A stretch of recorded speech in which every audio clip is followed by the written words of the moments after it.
जे व्यवसायिक महाविकासासाठी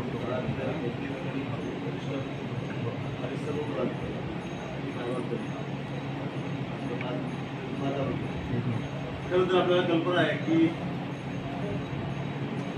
नौका माणूस नौका माणसावरती पवारसाहेबांनी टाकलेली जबाबदारी त्याचबरोबर आपल्याला जळगाव जिल्ह्याचे जिल्हाध्यक्ष बाकी सर्व महाविकास आघाडी नेते सर्वांनी टाकलेली जबाबदारी खरोखर म्हणजे माझ्यासाठी अविस्मरणीय होतं.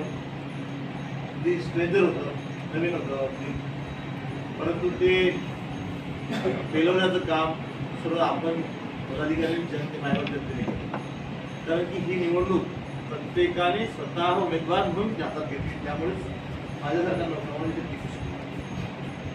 आता आभार का म्हणायचं तर आभार प्लस ऋणनिर्देश.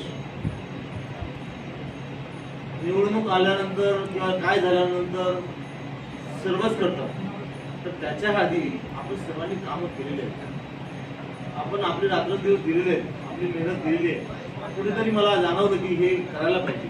तुम्हाला सांगतो की मी एवढा सिंपल माणूस आहे की ज्या दिवशी निवडणूक संपली रात्री 9-9:30 जेवण केलं ड्रायव्हरला आणि 10 वाजता गाडीवरती स्टेरिंगवर बसलो, बायकोला बसवून दोघं जळगाव नेऊन गेलो. म्हणजे मी लोकसभेत निवडणूक लढली की नाही लढली मला सांगतो. इतका सिंपल की मग नाही 2 गाड्या मागे आहे, ड्रायव्हर पाहिजे, फलाना पाहिजे, आपले ड्रायव्हर असतील 24 आवर्स लागले. तर हे सर्वच मंडळींनी सर्वात जनतेने आणि आपण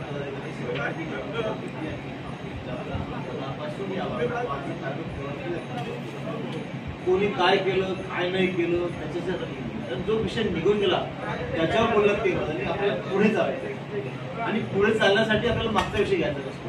मागचा विषय चांगला असेल तर नक्कीच त्याचं उदाहरण घ्यायचं असतं, जर तो वाईट असेल तर त्याला घ्यायचं. त्यामुळे आता आपल्याला पुढे चांगलं काम करायचं आहे. येणाऱ्या काळात चांगलं काम करूया, जनतेचे प्रश्न सोडवूया आणि माझा उद्देशच तो आहे की जनतेचे प्रश्न सोडवायचे आहे. अन्यथा इथे येण्याचं कारण काय. पण आपण सर्व मंडळींनी सर्वांनी तितक्या उत्स्फूर्तपणे मला प्रेम दिलं, विश्वास ठेवला. तो विश्वास मी तोडला आणि आधीपासून इथे सांगतो, आता इथे सांगतो आपले येणारे प्रश्न महाराष्ट्रातून एकच उद्देश येतो की बाकी सीट येते. त्यामुळे पॉझिटिव्ह असायलाच पाहिजे. किती निगेटिव्ह जरी असला पॉझिटिव्ह असायलाच पाहिजे. तरी आपण ज्या पद्धतीने जनतेने बोल दिलेला आहे त्या पद्धतीने आपण पुढे जाऊया आणि आपण जनतेचे प्रश्न सोडूया. याच्या पुढे आज आभार जरी मानले तरी ऋण माझं कंटिन्यू आपलं ऋण माझ्याकडे राहील. याच्यासाठी ऋण आपलं राहील की मला कंटिन्यू आपली सेवा करायची. कारण ह्या पुढे माझं जीवन मी पुढे सर्व जनतेसाठी सोपवलेलं आहे. हे या आधी सांगितलं, आजही आपल्याला आश्वस्त करतो. त्यासाठी सर्वांचे मनापासून आभार आणि ऋण